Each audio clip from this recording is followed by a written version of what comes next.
Matthieu, chapitre 22.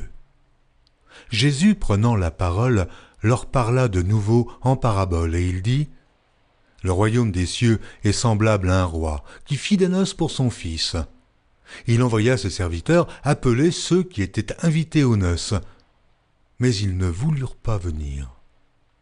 Il envoya encore d'autres serviteurs en disant : Dites aux conviés, voici, j'ai préparé mon festin, mes bœufs et mes bêtes grasses sont tués, tout est prêt, venez aux noces.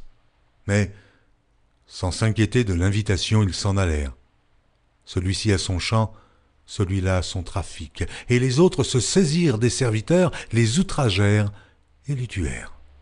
Le roi fut irrité, il envoya ses troupes, fit périr ses meurtriers et brûla leur ville. Alors il dit à ses serviteurs : Les noces sont prêtes. Mais les conviés n'en étaient pas dignes. Allez donc dans les carrefours et appelez aux noces tous ceux que vous trouverez. Ses serviteurs allèrent dans les chemins, rassemblèrent tous ceux qu'ils trouvèrent, méchants et bons, et la salle des noces fut pleine de convives.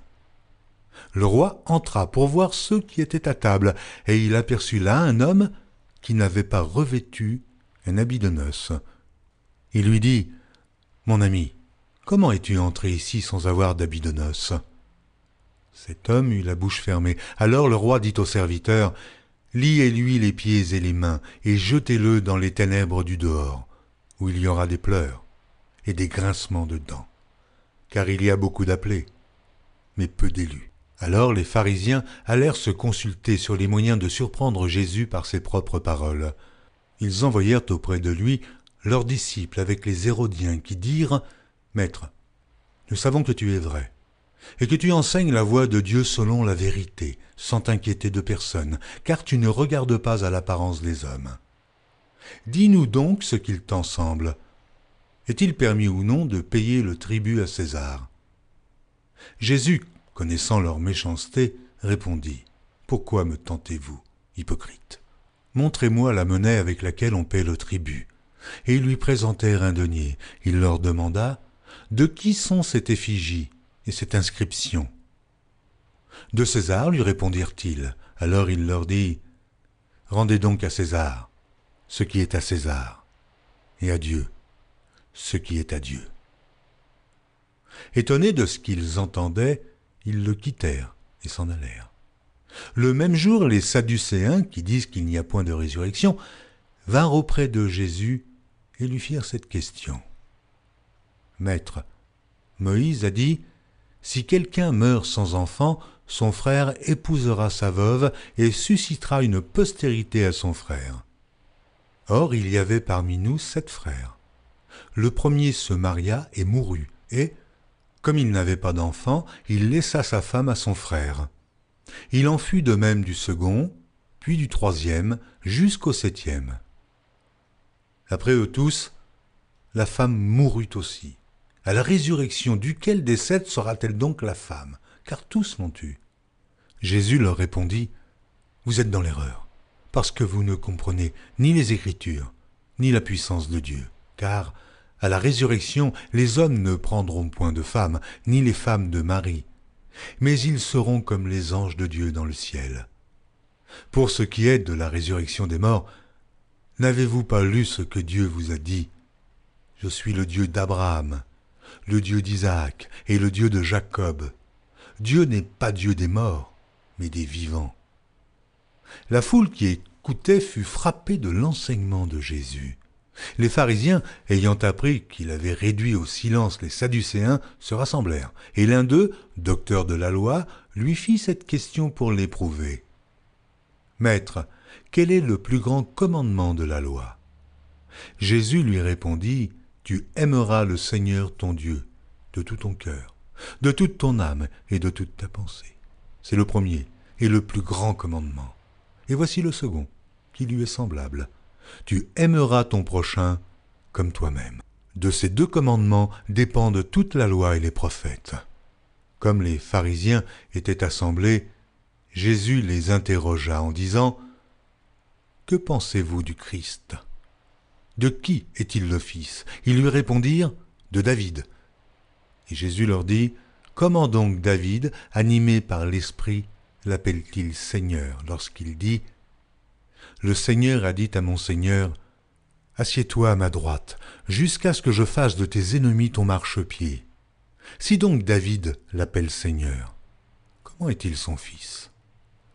Nul ne put lui répondre un mot, et depuis ce jour, personne n'osa plus lui proposer des questions. Matthieu, chapitre 23. Alors Jésus, parlant à la foule et à ses disciples, dit « Les scribes et les pharisiens sont assis dans la chaire de Moïse. Faites donc, et observez tout ce qu'ils vous disent, mais n'agissez pas selon leurs œuvres, car ils disent et ne font pas. Ils lient des fardeaux pesants et les mettent sur les épaules des hommes, mais ils ne veulent pas les remuer du doigt. Ils font toutes leurs actions pour être vus des hommes.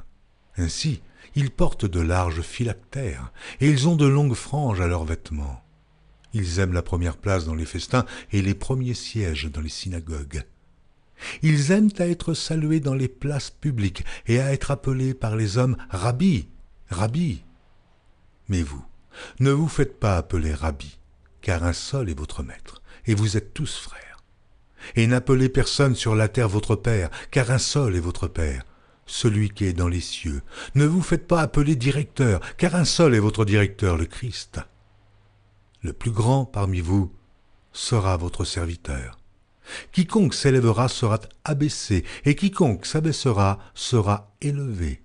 Malheur à vous, scribes et pharisiens hypocrites, parce que vous fermez aux hommes le royaume des cieux. Vous n'y entrez pas vous-même, et vous n'y laissez pas entrer ceux qui veulent entrer. Malheur à vous, scribes et pharisiens hypocrites, parce que vous dévorez les maisons des veuves, et que vous faites pour l'apparence de longues prières. À cause de cela, vous serez jugés plus sévèrement.